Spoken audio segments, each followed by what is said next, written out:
नमस्कार दोस्तों, डेट आज की 30 जुलाई 2025 है। स्वागत है आपका एडिटोरियल डिस्कशन में।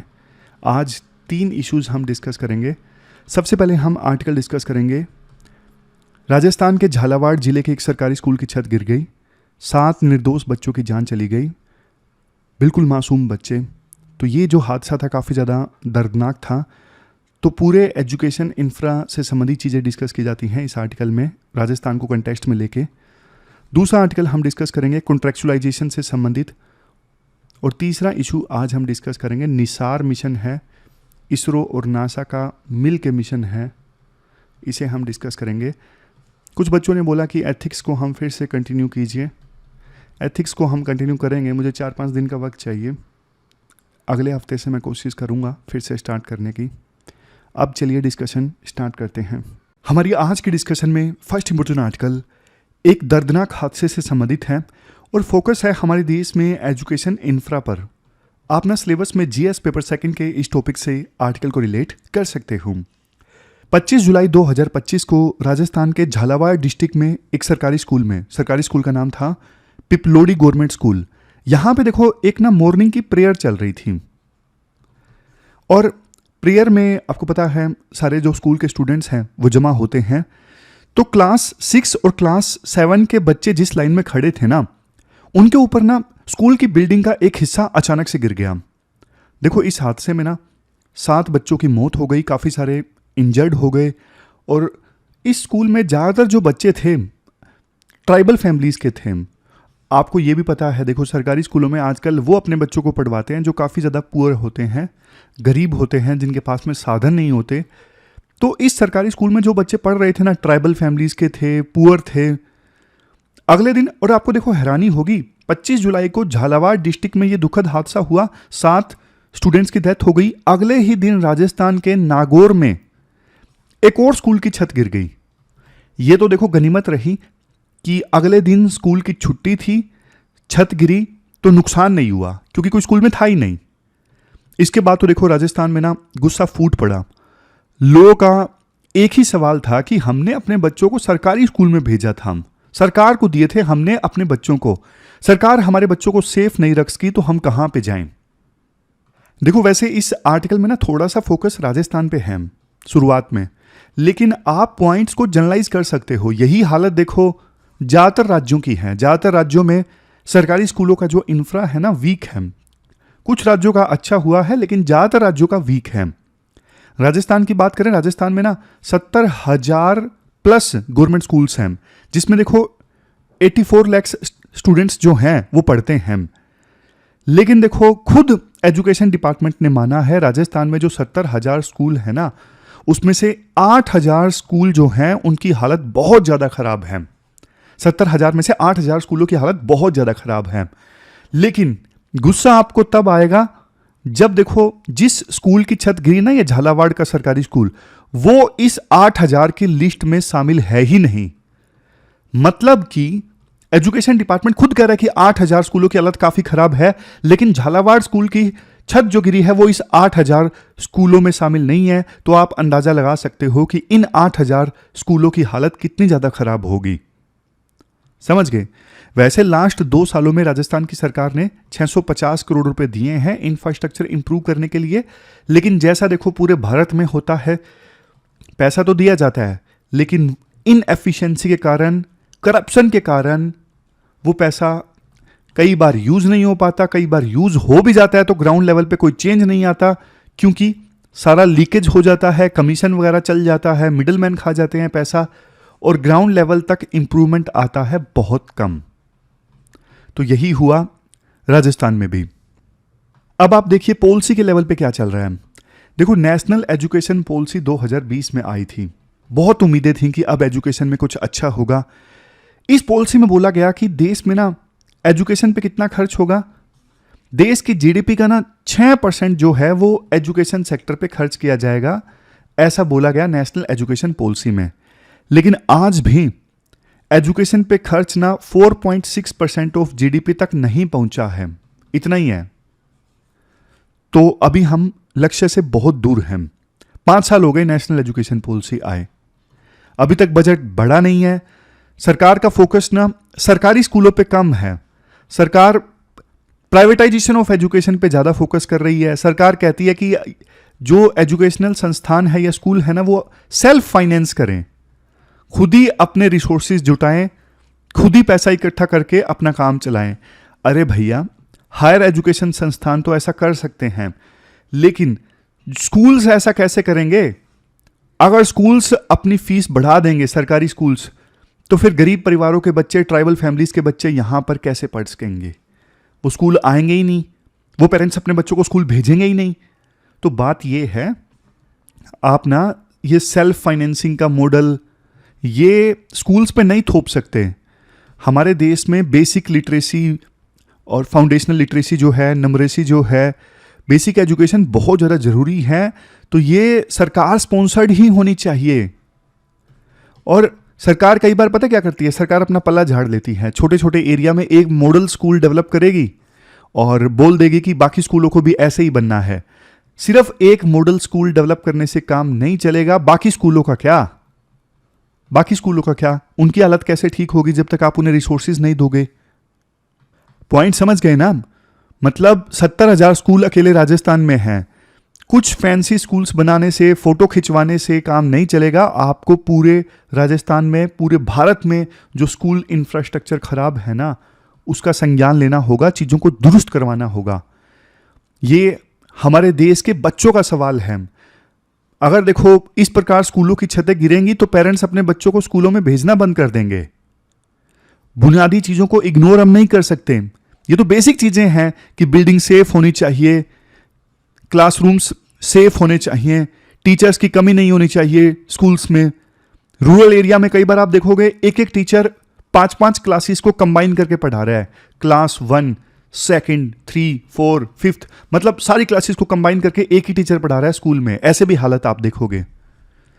देखो, जब बच्चे स्कूल ही नहीं जा पाएंगे, सेफ महसूस नहीं करेंगे, तो बाकी चीज़ों का क्या? आप बात करते हो पेडागोजी इंप्रूव करनी होगी, हम एजुकेशन में नई नई ऐप्स लॉन्च कर रहे हैं। जब वो स्कूल ही नहीं जा पाएंगे तो ये बाकी चीज़ें तो देखो बेमानी है, उनकी बात तो हम बाद में करेंगे। तो राइटर यहां पे ये बोलते हैं, जो ये प्राइमरी एजुकेशन है ना, प्राइमरी एजुकेशन 100% सरकार की रिस्पॉन्सिबिलिटी होनी चाहिए। इसमें आप फैंसी स्कूल्स बना के या फिर सेल्फ फाइनेंसिंग पे नहीं छोड़ सकते, क्योंकि बेसिक फाउंडेशनल लिटरेसी और न्यूमरेसी नहीं होगी तो बच्चे आगे जाके फिर स्किल भी नहीं सीख पाएंगे।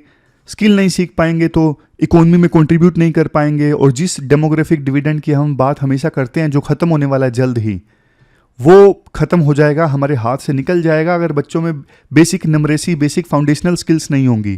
कुछ राज्यों ने देखो एजुकेशन के मामले में अच्छा काम किया है और इसका श्रेय किसी एक सरकार को नहीं दिया जा सकता। मतलब काफ़ी सालों से काम हुआ है, तभी केरला में, दिल्ली में एजुकेशन इंफ्रास्ट्रक्चर अच्छा है। तो बाकी सभी राज्यों को भी ऐसा करना चाहिए।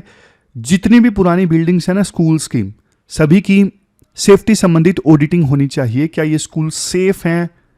अगर नहीं है तो वहाँ पे फिर बच्चों को ना पढ़ाया जाए, अभी अल्टरनेटिव अरेंजमेंट किया जाए जब तक कि नए स्कूल नहीं बन जाते हैं। दूसरा, फंड्स को लीक होने से बचाओ। सरकार पैसे एलोकेट कर देती है, जैसे 650 करोड़, 1000 करोड़ इंफ्रास्ट्रक्चर के लिए, स्कूल इंफ्रा के लिए, मेंटेनेंस के लिए, लेकिन लीकेजेस इतना ज़्यादा होता है, करप्शन इतना ज़्यादा होता है कि वो असल में स्कूलों की मेंटेनेंस पे पैसे लगते ही नहीं हैं। फिर टीचर्स की रिक्रूटमेंट और ट्रेनिंग पे भी ध्यान दो। इस केस में देखो क्या हुआ था, बारिश में ना छत टपक रही थी, बच्चों ने बोला, टीचर्स ने भी बोला कि छत टपक रही है, लेकिन कोई एक्शन नहीं हुआ। कंक्लूजन में राइटर ये बोलते हैं, देखो एक चीज हर एक पॉलिसी मेकर के कान में गूंजनी चाहिए। इस हादसे के बाद में ना एक पिता कहते हैं, अगर मेरे घर की छत गिरती तो मैं दीवार को संभाल लेता, लेकिन हमने अपने बच्चों को सरकार को दिया था और सरकार ने हमारे बच्चों को मार दिया। तो मतलब ये जो बात है ना, हर एक पॉलिसी मेकर के कानों में गूंजनी चाहिए, उनकी आंखें खुलनी चाहिए इस घटना के बाद। तो ये पूरा आर्टिकल हमने डिस्कस किया, चलते हैं आगे। इसके बाद नेक्स्ट आर्टिकल देखो कॉन्ट्रेक्चुअलाइजेशन के बारे में है। आपने सिलेबस में जीएस पेपर 3 के इस टॉपिक से आर्टिकल को रिलेट कर सकते हो। सबसे पहले ना मैं आपको आसान भाषा में बताता हूँ प्रॉब्लम क्या है। प्रॉब्लम देखो ये है, मान लीजिए 1999 में, मान लीजिए 1999 में एक कार फैक्ट्री में 1000 लोग काम करते थे, तो 1000 में से देखो 200 लोग ऐसे होते थे जो कॉन्ट्रैक्ट बेसिस पे काम कर रहे होते थे। कॉन्ट्रैक्ट बेसिस पे मतलब सिर्फ जिनको 1 साल के लिए हायर किया है या 2 साल के लिए या 3 साल के लिए, बाकी तो परमानेंट होते थे 800 लोग। लेकिन अब सिचुएशन ये आ गई है, 2023 का डेटा है, उस कार फैक्ट्री में 1000 लोग काम कर रहे हैं, तो 407 ऐसे हैं जिनको कॉन्ट्रैक्ट बेसिस पे हायर किया गया है। कॉन्ट्रैक्ट खत्म होते ही उनको हटा दिया जाएगा। तो इवन फॉर्मल इंडस्ट्रीज में भी ना जो कॉन्ट्रैक्चुअलाइजेशन का फेनोमेनन है वो देखो बढ़ता जा रहा है। अब क्वेश्चन ये उठता है कि कंपनीज ऐसा क्यों करती हैं। कंपनीज का ये कहना है कि देखो हम ना फ्लेक्सिबिलिटी के चलते ऐसा करते हैं, कॉन्ट्रैक्ट बेसिस पे हम वर्कर्स को हायर करते हैं। फ्लेक्सिबिलिटी जैसे देखो, मान लीजिए एक कार फैक्ट्री को ना ऑर्डर मिला, कार फैक्ट्री को ऑर्डर मिला कि इतनी कारें आपको बना के देनी है, मान लीजिए। तो देखो एकदम से बड़ा ऑर्डर उनको मिल गया, तो फिर कुछ समय के लिए उनको वर्कर्स की रिक्वायरमेंट ज़्यादा है। जब ये ऑर्डर पूरा हो जाएगा तो वर्कर्स की रिक्वायरमेंट जो है वो कम हो जाएगी। तो इसलिए उनका कहना है हम कॉन्ट्रैक्ट के बेसिस पे वर्कर्स को हायर करते हैं ना, तो हमारे लिए थोड़ी फ्लेक्सिबिलिटी रहती है कि जैसे ही बड़ा कॉन्ट्रैक्ट आया, हमें ज़्यादा वर्कर्स की जरूरत थी तो ठीक थे, वर्कर्स हमारे पास थे कॉन्ट्रैक्ट बेसिस पे। जैसे ही वो ऑर्डर चला गया, कॉन्ट्रैक्ट बेसिस पे जो थे उनको हमने हटा दिया। अब होता ये है, ये थोड़ा सा डिफरेंस है, जो परमानेंट वर्कर्स होते हैं ना उनको सारी फैसिलिटीज़ देनी पड़ती हैं, उन पे लेबर लॉज एप्लीकेबल होते हैं, उनको वैसे नहीं हटाया जा सकता, नोटिस पीरियड देना पड़ता है, और ले ऑफ किया जा रहा है तो सिवरेंस भी देना पड़ता है, मतलब 1-2 महीने की सैलरी देनी पड़ती है, जितनी भी महीनों की देनी पड़ती है। उनका पीएफ एम्प्लॉयर जमा करवाता है सरकार को, इंश्योरेंस वगैरह दूसरी सोशल सिक्योरिटी संबंधित बेनिफिट्स मिलते हैं, दूसरे लेबर लॉज एप्लीकेबल होते हैं, वर्किंग कंडीशंस जैसे। लेकिन इनमें से ज़्यादातर चीज़ें जो है ना कॉन्ट्रैक्ट वाले वर्कर्स को नहीं मिलती हैं। होता क्या है, ये जो बड़ी कंपनीज हैं ना, ये किसी थर्ड पार्टी से कॉन्टैक्ट करती हैं। जैसे कोई मारुति है, मारुति को कॉन्ट्रैक्ट बेसिस पे वर्कर चाहिए, तो मारुति खुद कॉन्ट्रैक्ट नहीं करेगी, मारुति बोलेगी किसी कॉन्ट्रैक्टर को, किसी थर्ड पार्टी को जिसका नाम है एबीसी, उस कॉन्ट्रैक्टर को बोलेगी मारुति कि हम आपको देंगे पैसा, आप हमें 100 वर्कर्स प्रोवाइड कर दीजिए। अब ये 100 वर्कर्स काम मारुति के लिए कर रहे हैं, लेकिन एम्प्लॉयर मारुति नहीं है, एम्प्लॉयर है कोई थर्ड पार्टी एबीसी, और मारुति सीधा पैसा दे देती है एबीसी को, और एबीसी फिर सैलरी ट्रांसफर करती है उन कॉन्ट्रैक्ट बेसिस पे काम करने वाले वर्कर्स को, जबकि वो वर्कर्स काम कर रहे हैं मारुति के लिए। यानी ये एबीसी कंपनी जो है ये एक प्रकार से मिडलमैन का काम कर रही है।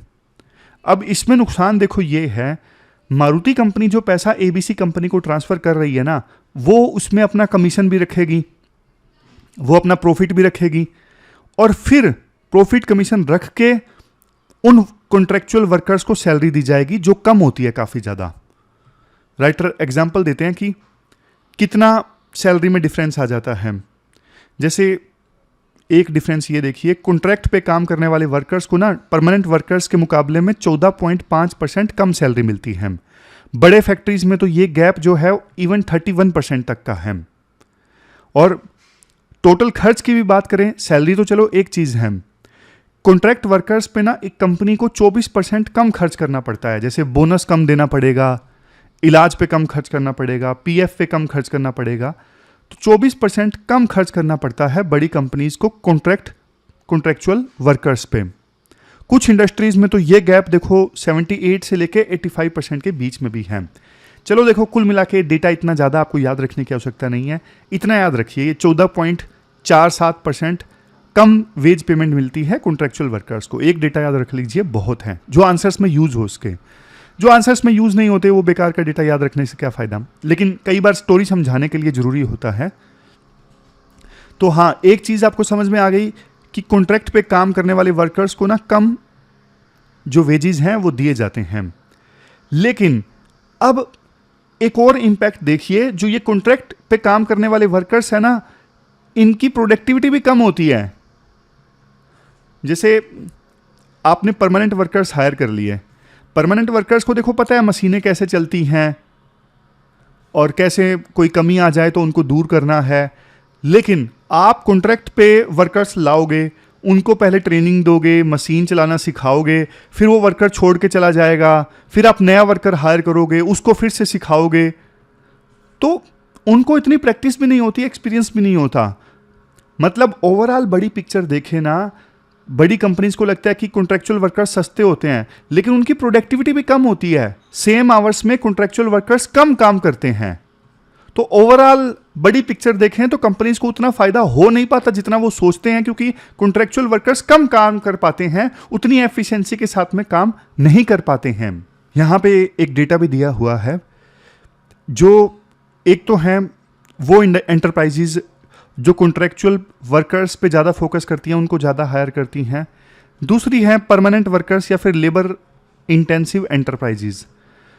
तो ये जो कॉन्ट्रैक्चुअल वर्कर्स पे फोकस करने वाली एंटरप्राइजेज है ना, इनकी प्रोडक्टिविटी 31% कम है as comparison to labour intensive enterprises. तो यहाँ पे डिफरेंस आ जाता है। और एक इंपॉर्टेंट पॉइंट यहाँ पे ये आता है, जो ये कॉन्ट्रैक्चुअल वर्कर्स होते हैं ना, इनकी जो लॉयल्टी है वो फिर देखो कॉन्ट्रैक्टर के प्रति ज़्यादा होती है। जिस कॉन्ट्रैक्टर ने इनको काम दिया ना, उसके प्रति ये ज़्यादा लॉयल होते हैं। जैसे ABC कॉन्ट्रैक्चुअल फर्म है, जिसने कॉन्ट्रैक्ट बेसिस पे काम करने वाले वर्कर्स प्रोवाइड किए मारुति को। अब ये जो वर्कर है ना, काम मारुति के लिए करेंगे, लेकिन काम को हल्के में लेंगे। उन्हें लगेगा यार मारुति के लिए काम कर रहे हैं, हमें रोजगार तो ABC कंपनी ने दिया है, तो वो कई बार काम को हल्के में लेते हैं, क्योंकि उनको पता होता है कि हमारी पेरेंट कंपनी जो है वो मारुति नहीं है, वो ABC कॉन्ट्रैक्चुअल फर्म है। तो ये भी एक बात है। फिर लास्ट में ना कुछ सजेशंस राइटर देते हैं कि असल में देखो ये कॉन्ट्रैक्चुअलाइजेशन का फेनोमेनन ठीक नहीं है। तो 2-3 चीज़ें सरकार को करनी चाहिए। वैसे तो देखो लेबर कोड 2020 में आया था, ये लेबर कोड्स आए ना 2020 में, तो 44 लेबर लॉज को क्लासिफाई करके 4 कोड्स में कंपाइल किया गया था। तो उस समय ये बोला गया था कि जो ये बड़ी फर्म्स है ना, इनको अलाउ किया जाएगा ये खुद ही कॉन्ट्रैक्चुअल बेसिस पे वर्कर्स हायर कर सकें, इन्हें मिडिल मैन की आवश्यकता ना पड़े। देखो मारुति खुद कॉन्ट्रैक्चुअल बेसिस पे वर्कर्स हायर करेगी तो थोड़ी तो ज़्यादा सैलरी देगी, और सरकार फिर कंडीशंस भी लगाएगी कि आप कॉन्ट्रैक्चुअल बेसिस पे वर्कर्स हायर करते हो तो बेसिक बेनिफिट्स आपको देने पड़ेंगे, जैसे PF इत्यादि हैं। तो ये चीज़ ज़्यादा सही है। थर्ड पार्टी के थ्रू अगर बड़ी फर्म्स वर्कर्स हायर करती है ना, तो बीच में मिडिल मैन कमीशन खा जाता है, बल्कि उससे नुकसान होता है। लेकिन ये चीज़ ना अभी तक इम्प्लीमेंट नहीं हुई है, क्योंकि यूनियंस का डर है। यूनियंस आरोप लगाती हैं कि सरकार इनफॉर्मलाइजेशन को प्रमोट करना चाहती है, कॉन्ट्रैक्चुअलाइजेशन को प्रमोट करना चाहती है, तो ढंग से ये इम्प्लीमेंट हुआ नहीं है अभी। दूसरा देखो, सरकार की ना एक स्कीम थी, स्कीम का नाम क्या था? स्कीम का नाम था प्रधानमंत्री रोजगार प्रोत्साहन योजना। अब इस योजना में सरकार ने ये प्रोविज़न किया था कि एम्प्लॉयर का जो 12% PF का शेयर है वो हम भरेंगे। 1 करोड़ एम्प्लॉइज़ को फ़ायदा मिला सरकार की स्कीम से, लेकिन ये स्कीम बंद हो गई 2022 में। तो ये स्कीम चालू होनी चाहिए। अगर ये स्कीम चालू रहेगी तो फिर बड़ी फर्म्स कॉन्ट्रैक्चुअल बेसिस पे वर्कर्स को थोड़ा कम हायर करेंगी, क्योंकि PF का शेयर तो सरकार दे रही होगी, एक्स्ट्रा खर्चा नहीं आएगा बड़ी कंपनीज़ को। फिर देखो, सरकार को ना थोड़ी छूट देनी चाहिए। सोशल सिक्योरिटी कंट्रीब्यूशन जो होता है एम्प्लॉयर की तरफ से, कि एम्प्लॉयर को PF में कंट्रीब्यूट करना पड़ता है, उसमें थोड़ा छूट देनी चाहिए सरकार को, ताकि ना कंपनीज डरे ना कि परमानेंट वर्कर्स को हायर करेंगे तो PF भरना पड़ेगा उनका। इन सब चीज़ों से कंपनी कम डरें, इसलिए सरकार को ना थोड़ी इनको रिलैक्सेशन देनी चाहिए, छूट देनी चाहिए। इससे भी जो कॉन्ट्रैक्चुअलाइजेशन है वो कम होगा। तो ये पूरा आर्टिकल हमने डिस्कस किया कॉन्ट्रैक्चुअलाइजेशन से संबंधित। चलते हैं आगे। इसके बाद नेक्स्ट आर्टिकल देखो, निसार से संबंधित है। साइंस एंड टेक का ये आर्टिकल है। आपने सिलेबस में GS पेपर 3 के इस टॉपिक से आर्टिकल को रिलेट कर सकते हो। सबसे पहले मैं आपको ये बता देता हूँ निसार है क्या। ये ना अर्थ को ऑब्जर्व करने वाला एक सैटेलाइट है। ये ना 12 दिनों में पूरी दुनिया का एक चक्कर लगाएगा, और उन 12 दिनों में जब ये चक्कर लगाएगा ना, पूरे अर्थ पर सरफेस लेवल पे इवन सेंटीमीटर तक के जो चेंजेस हो रहे हैं ना, उनका पता लग जाएगा इस सैटेलाइट को। मतलब 12 दिनों में पूरी दुनिया में सरफेस लेवल पे जितने भी चेंजेस हो रहे हैं सेंटीमीटर लेवल तक के, उनका पता लग जाएगा इस निसार सैटेलाइट को, अर्थ ऑब्जर्वेशनल सैटेलाइट को।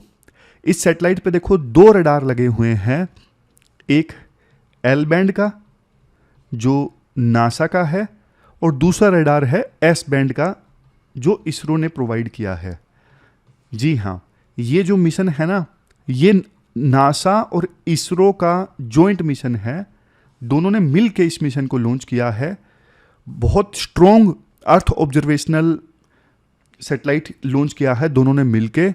और जो डेटा ये Nisar satellite, Nisar mission produce करेगा ना, वो डेटा ओपन सोर्स होगा, कोई भी उसे यूज़ कर सकता है। कोई भी साइंटिस्ट, कोई भी फार्मर या पॉलिसी मेकर उस डेटा को यूज़ कर सकता है। और इस निसार मिशन में जो सैटेलाइट लॉन्च किया जाएगा ना, वो सैटेलाइट देखो GSLV रॉकेट की सहायता से लॉन्च किया जाएगा। और GSLV आपको पता है इसरो का एक रॉकेट है। करेगा क्या ये मिशन? चलो ये तो पता लग गया, अर्थ को ऑब्जर्व करेगा और डेटा इकट्ठा करेगा, लेकिन वो डेटा किस काम आएगा? देखो डेटा बहुत ज़्यादा यूज़फुल होगा। जैसे डिज़ास्टर्स हैं, सबसे पहले जब देखो थोड़ी सी भी ज़मीन हिलेगी ना, अर्थक्वेक के थोड़ा सा भी सिग्नल मिलेगा, ग्लेशियर पिघलेगा, सी लेवल बढ़ेगा, सब पता चल जाएगा जब ये सैटेलाइट डेटा कलेक्ट करेगा। जैसे देखो नेपाल में ना 2015 में अर्थक्वेक आया था, तो नासा के सैटेलाइट्स ने ये दिखाया था कि काठमांडू जो है 1 मीटर नीचे बैठ गया है। तो निसार जो ऐसी चीज़ें हैं वो हर 12 दिन में मैप कर लेगा। समझ गए? दूसरे नंबर पे है forest and farming. Forest and farming मतलब देखो अभी जंगलों की क्या हेल्थ है, ट्रीज का जो बायोमास है घट रहा है, बढ़ रहा है, इलीगल लॉगिंग हो रही है, मतलब इलीगल ढंग से पेड़ काटे जा रहे हैं, सब मॉनिटर होगा इस सैटेलाइट की सहायता से। जैसे एग्जांपल के तौर पे इवन केरला के फार्मर्स को ग्राउंड वाटर का डेटा मिलेगा और केरला के फार्मर्स को इससे फायदा होगा कि कहाँ पे ग्राउंड वाटर निकाला जा सकता है, कहाँ पे नहीं निकाला जा सकता। मतलब पानी के लेवल को, ग्राउंड वाटर के लेवल को भी ट्रैक कर सकेगा ये सैटेलाइट। जो देखो नॉर्मली एक अर्थ ऑब्जर्वेशनल सैटेलाइट काम करता है ना, वही सब ये काम करेगा, लेकिन थोड़ा स्ट्रॉन्ग सैटेलाइट है। स्ट्रॉन्ग सैटेलाइट इसलिए क्योंकि इस सैटेलाइट का एक तो वेट भी ज़्यादा है, 2800 किलोग्राम है। 2800 किलोग्राम की ऑब्जर्वेटरी है, सिर्फ ऑब्जर्व करने वाली जो कैमरा वगैरह है। और महंगा है मिशन, 1.5 बिलियन डॉलर्स का है। तो ऑलमोस्ट ये 13,000 करोड़ के आसपास का हो जाता है ना। इसके बाद राइटर थोड़ी कहानी बताते हैं कि नासा और इसरो कैसे एक साथ आए इस मिशन के लिए। शुरुआत में देखो नासा का ना अकेले इस मिशन को लॉन्च करने का प्लान था। डेस डाइनल, ये जो है ना, ये देखो जो नाम है डेस डाइनल, इस नाम से नासा इस मिशन को लॉन्च करना चाहता था। और एम था एनवायरमेंट चेंजेस को मॉनिटर करना, हजार्ड्स को मॉनिटर करना। लेकिन नासा को महसूस हुआ कि यार हम अकेले लॉन्च करेंगे, हमारे लिए बहुत एक्सपेंसिव पड़ रहा है। आप बोलोगे सर नासा तो इतनी अमीर स्पेस एजेंसी है यार, फिर भी उनकी प्रायोरिटीज़ की बात है, तो इनके लिए ये महंगा था, चैलेंजिंग था। तो इसरो ने बाद में नासा के साथ हाथ मिला लिया। इसरो ने नासा को बोला कि देखो यार मिलके लॉन्च करते हैं, दोनों को फ़ायदा होगा। ना सिर्फ दोनों को फ़ायदा होगा, दुनिया भर के फार्मर्स को और पॉलिसी मेकर्स को फ़ायदा होगा, साइंटिस्ट को फ़ायदा होगा। तो ना इस मिशन के लिए इसरो ने अपना एस बैंड रडार प्रोवाइड किया और नासा ने अपना एल बैंड रडार और डेटा सिस्टम प्रोवाइड किए। रिजल्ट क्या निकला? कॉस्ट देखो बांट ली दोनों ने, कैपेबिलिटी इस मिशन की डबल हो गई और मिशन जो था ये और ज़्यादा स्ट्रॉन्ग हो गया। इसके अलावा देखो चीज़ें और भी हैं, जैसे डिटेल से नासा ने एल बैंड रडार के अलावा डिप्लॉयबल मैस रिफ्लेक्टर ये प्रोवाइड किया। इसरो ने सैटेलाइट बस और GSLV हमारा रॉकेट ये सब प्रोवाइड किया। इसके बाद ना राइटर थोड़ी स्टोरी बताते हैं। स्टोरी मतलब कैसे नासा ने शुरुआत की, कैसे इसरो ने शुरुआत की, और दोनों का हाथ मिलाना कैसे एक बड़ा सिंबॉलिक चीज़ है। राइटर बोलते हैं देखो नासा की शुरुआत कैसे हुई। 1930s में ना कैलटेक के ना स्टूडेंट्स थे जिनको सुसाइड स्क्वाड के नाम से जाना जाता था। ये क्या करते थे, ये कैनियन में ना रॉकेट वगैरह टेस्ट करते थे, बड़े बड़े धमाके होते थे। तो इन्हीं से बना बाद में एक jet propulsion lab, jet propulsion lab बना। बाद में देखो इन्हीं लोगों ने ना बड़े बड़े मिशंस लॉन्च किए आगे जाके, जैसे वीनस का मैगलिनियन रडार, कैसिनी हुजेंस सैटर्न को मैप करने के लिए। तो मतलब बड़े बड़े मिशन, इसी जो सुसाइड स्क्वाड थी ना, जो रॉकेट टेस्ट करती थी कैनियन में, जिसका मकसद था सिर्फ प्लैनेट्स को एक्सप्लोर करना। मतलब क्यूरोसिटी के चलते नासा का जन्म हुआ था। लेकिन दूसरी तरफ इसरो का जन्म ना टोटली अलग तरीके से हुआ था। जैसे इसरो का जो मेन सेंटर है ना, ये स्पेस एप्लीकेशन सेंटर, मतलब स्पेस में जो टेक्नोलॉजी है उसका यूज करना लोगों की भलाई के लिए, यह मकसद था इसरो के स्पेस एप्लीकेशन सेंटर का। फिलॉसफी साफ थी, स्पेस का फायदा गांव को मिले, स्पेस का फायदा आम आदमियों को मिले। फर्क समझ गए? नासा का जन्म हुआ था बेसिक क्यूरोसिटी के चलते, प्लैनेट्स को एक्सप्लोर करना है, और स्टूडेंट्स थे, उन्होंने वो सुसाइड स्क्वाड के नाम से जाना जाते थे। कैनियन में बड़े बड़े रॉकेट टेस्ट करते थे, धमाके होते थे, तो बाद में उन्होंने बड़े बड़े मिशंस स्टार्ट किए। लेकिन हमारे देश में ना इसरो का जन्म शुरुआत से ही आम लोगों को फायदा देने के लिए हुआ था। 1975 की बात है, स्पेस एप्लीकेशन सेंटर ने ना एक मिशन लॉन्च किया था, साइट। साइट मतलब satellite instructional television experiment. NASA के सैटेलाइट की हेल्प ली गई थी, और नासा के सैटेलाइट से ना हमारे देश के 2400 गांवों को ना एजुकेशनल टीवी की सुविधा प्रोवाइड की गई थी। तो ये दुनिया का पहला मास कम्युनिकेशन था स्पेस के माध्यम से। तो शुरुआत से ही देख लीजिए, सोच इसरो की किया, आम आदमी को फायदा मिले। एक और किस्से का जिक्र किया जाता है। केरला में ना कोकोनट के जो ट्रीज थे ना, उनको एक डिजीज ने काफी प्रभावित किया था। तो उस समय ना PR पिसारोती, इन्होंने ना प्लेन से इंफ्रारेड फोटोज लिए, और यहीं से देखो इंडिया की ना रिमोट सेंसिंग की शुरुआत होती है। बाद में देखो कारगिल के बाद रडार सैटेलाइट्स की जरूरत समझ में आई, तो हमने फिर रीसेट 1 लॉन्च किया। क्या लॉन्च किया? रीसेट 1। यूपीएससी देखो पहले ऐसे क्वेश्चन पूछती थी, आजकल तो पुराने सैटेलाइट्स के बारे में यूपीएससी ना कम क्वेश्चन पूछती है। साइंस एंड टेक में जो न्यूज में होते हैं ना, उन सैटेलाइट्स के बारे में यूपीएससी ज्यादा क्वेश्चन पूछती है। लेकिन अगर मेंस में लिखना हो तो ये सब चीजें आप लिख सकते हो कि नासा और इसरो की फिलॉसफी कैसे कैसे अलग हैं। तो दोनों की शुरुआत अलग हुई थी। 2014 में जब प्रधानमंत्री मोदी यूएस की यात्रा पर गए थे ना, तो वहां पे इस जॉइंट मिशन की सहमति बनी थी कि हाँ, मिल के निसार मिशन हम लॉन्च करेंगे, और तब से लेके अभी काम चल रहा था। फाइनली देखो 30 जुलाई को, यानी आज जो है, इस मिशन को लॉन्च किया जाएगा डेट के अनुसार। तो कुल मिला के देखो, ये एक बहुत बड़ा एग्जाम्पल है कैसे दो देशों की स्पेस एजेंसीज जो हैं मिल के काम करें तो कितना बढ़िया आउटकम आ सकता है। मॉडल ये था, कॉस्ट को शेयर करो, ऑब्जेक्टिव्स अलाइंड हो, मतलब सेम हो। दोनों देशों की स्पेस एजेंसीज की एक्सपर्टीज कैपेबिलिटी जब एक साथ आएगी तो सबको फायदा होगा। तो ये ब्लूप्रिंट है, आगे भी स्पेस एजेंसीज अगर मिल के काम करती हैं तो। अब देखो लास्ट में कल जो आर्टिकल्स डिस्कस किए थे ना, उनको रिवाइज कर लेते हैं। सबसे पहले हमने आयुष प्रैक्टिशनर से संबंधित आर्टिकल डिस्कस किया था, जिसमें राइटर ये बोलते हैं, जो आयुष के डॉक्टर्स हैं ना, जिसमें 5 इलाज की मेथडोलॉजीज हैं, आयुर्वेद, यूनानी, सिद्ध, होम्योपैथी, ये सब, योग, ये क्या है। अब आयुष वाले डॉक्टर्स को क्या डॉक्टर्स कहलाने का हक है? क्या उनको एलोपैथिक मेडिसिन प्रिस्क्राइब करने का हक है?